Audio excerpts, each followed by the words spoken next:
देखो आज हम देखते हैं हीट ट्रांसफर। हीट ट्रांसफर के तीन मेथड होते हैं। पहला होता है कंडक्शन, दूसरा होता है कन्वेक्शन और तीसरा होता है रेडिएशन।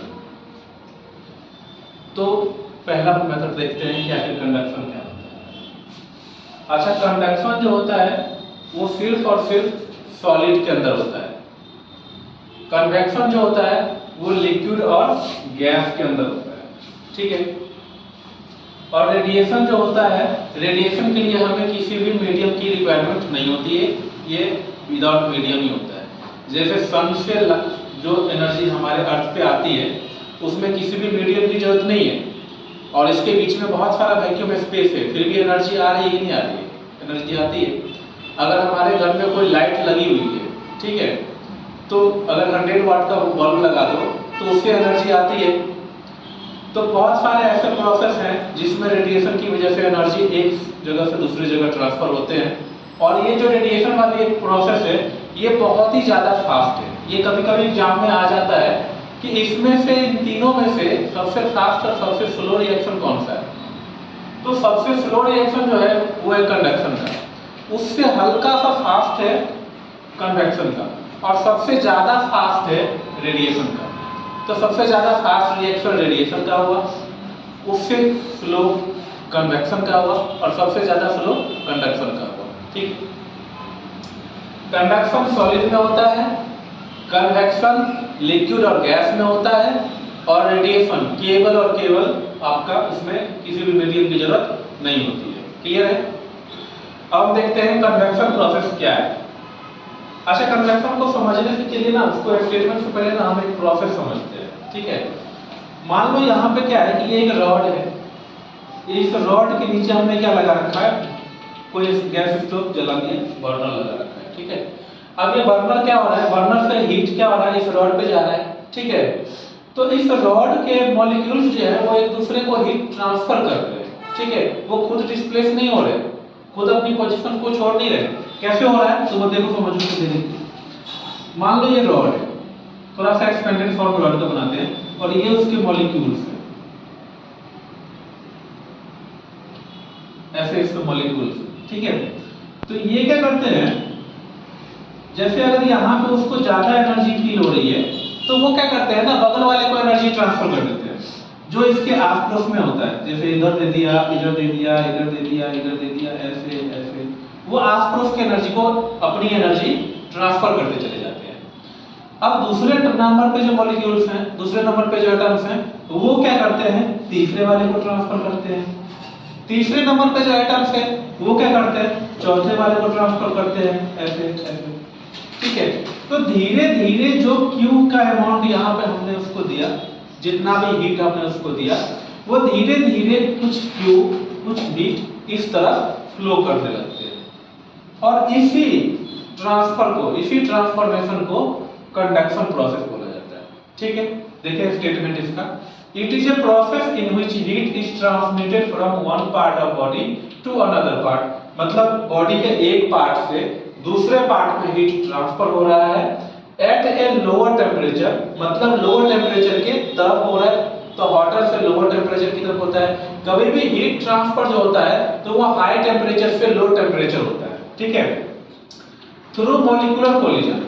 इस प्रोसेस का जो नाम है, ये जो ट्रांसफर हो रहा है, ठीक है ना, इस प्रोसेस का नाम है मॉलिक्यूलर कोलिजन। मतलब जो मॉलिक्यूल इसके अंदर है वो एक दूसरे के साथ कोलिजन करके एनर्जी को ट्रांसफॉर्म कर रहे हैं। जो भी एनर्जी हमने, जो भी हीट हमने उसमें दिया, वो एनर्जी को एक मॉलिक्यूल से दूसरे मॉलिक्यूल की तरफ वो क्या कर रहे हैं, ट्रांसफर कर रहे हैं, भेजने का काम कर रहे हैं, without any actual flow of matter. Matter अपने जगह से कहीं नहीं हिल रहा है, मैटर अपने जगह पे स्टेबल है, बिल्कुल कंडीशन, स्टेशनरी कंडीशन में है। बस वो क्या कर रहा है, एनर्जी को सेंड कर रहा है। क्लियर है? इस प्रोसेस को हम क्या कहते हैं, कंडक्शन प्रोसेस के नाम से जानते हैं। इतना क्लियर है? नेक्स्ट है टेम्परेचर ग्रेडियंट। या कि टेम्परेचर ग्रेडियंट क्या होता है? देखो, the rate of change of temperature with distance in the direction of flow of heat is called temperature gradient. Temperature gradient जैसे मान लो कि इस पॉइंट पे टेम्परेचर जो है वो T1 है, और इस पॉइंट पे जो टेम्परेचर है वो T2, ठीक है। तो हॉटर से कोल्डर की तरफ हीट ट्रांसफर हो रहा है। तो टेम्परेचर ग्रेडियंट का जो फॉर्मूला बनता है वो बनता है T1 माइनस में T2 डिवाइड बाय x। इसमें T1 क्या है, तो हॉटर बॉडी का टेम्परेचर है, हॉटर साइड का टेम्परेचर है। T2 क्या है, तो कोल्डर साइड का टेम्परेचर है। और x क्या है, जितना डिस्टेंस वो ट्रेवल कर रही है, जितना डिस्टेंस वो ट्रेवल कर रही है, डिस्टेंस जितना ट्रेवल हो रही है उसको x से हम डिनोट करते हैं। प्रैक्टिकल एग्जांपल इसका हम कैसे देख सकते हैं, जैसे मान लो अगर हम खाना पीना बनाते हैं, अगर कभी कोई खाना पीना बनाया हो, ठीक है, तो तुम देखना कि जो बर्तन का हैंडल होता है ना उसमें भी थोड़ा थोड़ा सा हीट आ जाता है, ठीक है। बर्तन तो पॉट तो गैस बर्नर पे है, लेकिन अगर मान लो जैसे चाय बनाने वाला पैन है, तो चाय बनाने वाला जो पैन होता है उसके एंड पॉइंट तक हीट आ जाता है, तो हम उसको पकड़ने के लिए क्या करते हैं, किसी कपड़े का यूज करते हैं या फिर कड़छी का यूज करते हैं, ताकि उसमें से हीट हमारे बॉडी में ट्रांसफर ना और हमारा हाथ सेफ रहे। इसलिए हीट से बचने के लिए हम क्या करते हैं, कड़छी और कपड़े का इस्तेमाल करते हैं। तो वो ट्रांसफर हो रहा है, पूरे बॉडी पे ट्रांसफर हो रहा है। अगर हम इसको इस पॉइंट पे हीट अप कर रहे हैं तो हीट यहाँ भी पहुंच रहा है, और वो कौन सा प्रोसेस से पहुंच रहा है, कंडक्शन प्रोसेस से पहुंच रहा है। क्लियर है? आगे देखते हैं थर्मल कंडक्टिविटी। थर्मल कंडक्टिविटी क्या है, it states that heat is directly proportional to cross section area. Thermal conductivity को एक्सप्लेन करने के लिए हम क्या करेंगे, एक क्यूब का इस्तेमाल करेंगे। एक क्यूब है हमारे पास, ठीक है,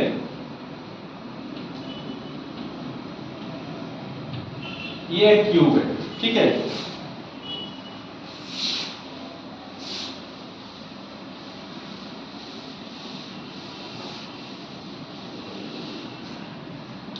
और इस क्यूब में क्या हो रहा है कि एक तरफ हमने क्या किया, इसको हॉट कर दिया, ठीक है ना, एक तरफ से हीट दूसरी तरफ जा रहा है, और दूसरा पार्ट क्या है, कोल्ड है।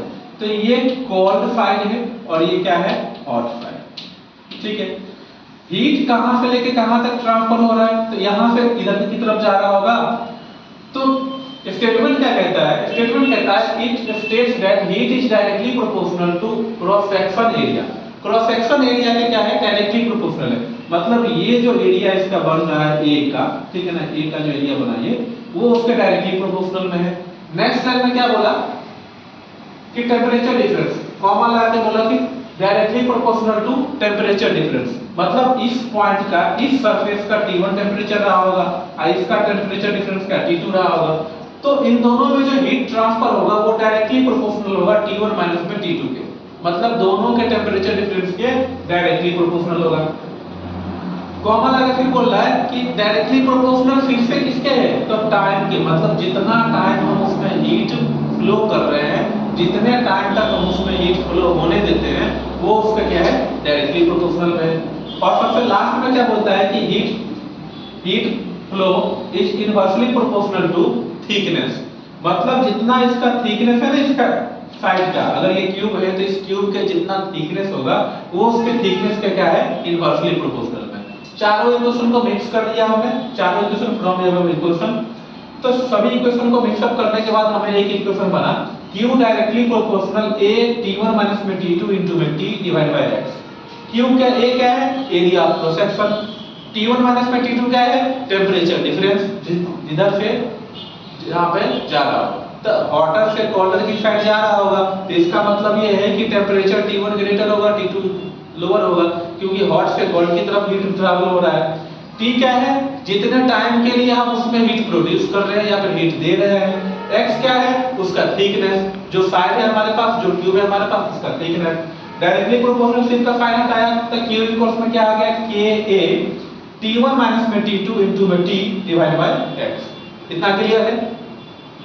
Where K is constant of thermal conductivity, तो K क्या है, एक थर्मल कंडक्टिविटी कांस्टेंट है। इसमें अगर मान लेते हैं कि A1 है, मतलब एरिया ऑफ क्रॉस सेक्शन क्या है, 1 मीटर स्क्वायर है। T1 माइनस में T2 क्या है, ये आपका 1 केल्विन है। टाइम क्या है, अगर 1 सेकेंड है, और x क्या है, जो थिकनेस है उसकी, जो डिस्टेंस है वो 1 मीटर है। तो Q इक्वल्स में K के बराबर होता है। Q का मतलब क्या, हीट जो हम दे रहे थे वो, और K का मतलब क्या, थर्मल कंडक्टिविटी। तो हीट जो है वो थर्मल कंडक्टिविटी के इक्वल हो जाता है। इतना क्लियर है? अब इसका SI यूनिट के बारे में बात करते हैं। SI यूनिट क्या होता है इसका? तो K इक्वल्स में फॉर्मूला क्या है? फॉर्मूला है इसका KQ अपॉन में A T1 - T2 * T।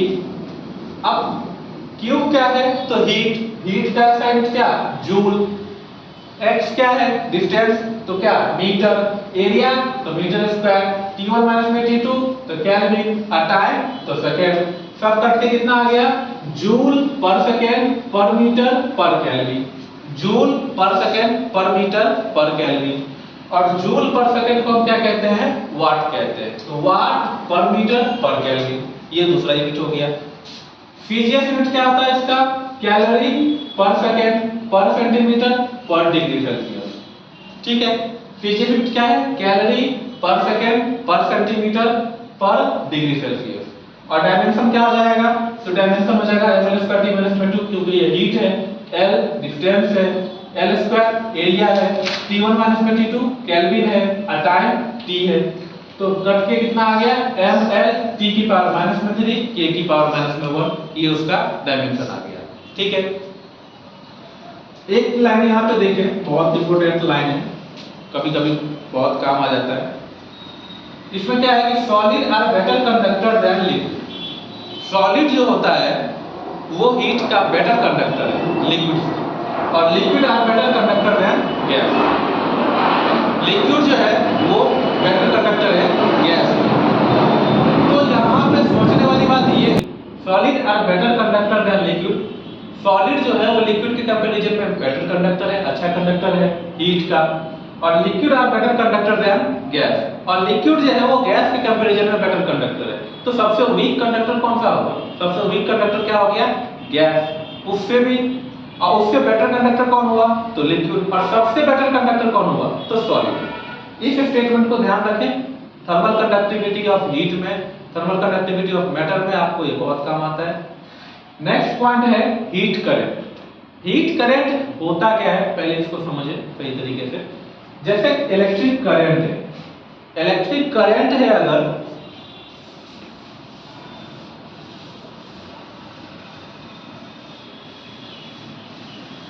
Electric current से हीट करंट का बहुत बड़ा वास्ता है। दो पॉइंट के बीच में इलेक्ट्रिक करंट का फ्लो होती है जब दोनों पॉइंट के बीच का पोटेंशियल डिफरेंस VA और VB, ठीक है, में दोनों में कुछ ना कुछ अंतर, मतलब यार ये तो 10 वोल्ट हो और ये अगर 20 वोल्ट हो तो 20 वोल्ट से 10 वोल्ट की तरफ करंट फ्लो हो जाएगा। अगर हम इसमें कनेक्शन लगा दें, इन दोनों को कनेक्ट कर दें किसी वायर से, तो 20 वोल्ट से 10 वोल्ट की तरफ करंट फ्लो होने लगता है। तो इलेक्ट्रिक करंट का डेफिनेशन क्या हम बोलते हैं? Flow of charge per unit time is called electric current. Same as it is हम हीट करंट के लिए भी यूज करते हैं कि द फ्लो ऑफ हीट, वहां पे चार्ज फ्लो हो रहा था, यहाँ पे हीट फ्लो हो रहा है। हीट कहाँ फ्लो होगा? जैसे एक बॉडी ये है जिसका टेम्परेचर 0 डिग्री है, और एक बॉडी ये है जिसका टेम्परेचर 100 डिग्री सेल्सियस है। तो 100 डिग्री सेल्सियस से 0 डिग्री सेल्सियस में टेम्परेचर कन्वर्ट हीट फ्लो होगा। अगर हम इन दोनों को ज्वाइन कर दें किसी कंडक्टर से, तो 100 डिग्री में से 0 डिग्री में हीट फ्लो होगा। उसी को, जो फ्लो का रेट होगा, उसी को हीट करंट बोला जाता है। द फ्लो ऑफ हीट पर unit time is called heat current. इसको H पे डिनोट किया जाता है। तो H इक्वल्स में क्या आ गया? Q अपॉन में T। क्लियर है इतना? तो SI यूनिट क्या हो जाएगा इसका? जूल पर सेकेंड, और दूसरा यूनिट होता है इसका वॉट। ठीक है, देखो मेरा नाम अभिषेक कुमार है और मैं आकाश टीचर पढ़ाता हूँ। मैं आप लोगों को जितने भी स्टूडेंट्स हैं क्लास 12th के, जिस भी बोर्ड के हैं, जो भी स्टूडेंट्स क्लास 12th में अभी अपियरिंग हैं, जिस भी बोर्ड्स के हैं, CBSE, UP board, Bihar board, जी गुजरात बोर्ड, ठीक है ना, असमीज बोर्ड, ठीक है, तो उनके लिए मैं क्या सोच रहा हूँ कि एक ना क्रैश कोर्स लेके आऊँ, जो भी पिछले साल के बहुत अच्छे अच्छे क्वेश्चंस हैं तो वो बनाऊँ, ठीक है, और वो आप लोगों को समझाऊँ अच्छे तरीके से। इसमें ये ज़्यादा कोई लंबा वीडियो नहीं बनेगा। हर क्वेश्चन का ना 1 मिनट का एक शॉर्ट्स बनेगा। हर क्वेश्चन आपको 1 मिनट के अंदर फुल एक्सप्लेनेशन के साथ दिया जाएगा। और एक चैप्टर से अगर मान लेते हैं कि 20 क्वेश्चंस पूछे गए, जैसे इलेक्ट्रिक चार्ज एंड फील्ड से इससे 20 क्वेश्चंस अच्छे पूछे गए हैं, तो आपका वो पूरा का पूरा चैप्टर 20 मिनट के अंदर रिवाइज हो जाएगा और बैक टू बैक इस पे एक से एक वीडियो अपलोड होते जाएंगे। तो अगर आपको अच्छा लगे तो कुछ करो।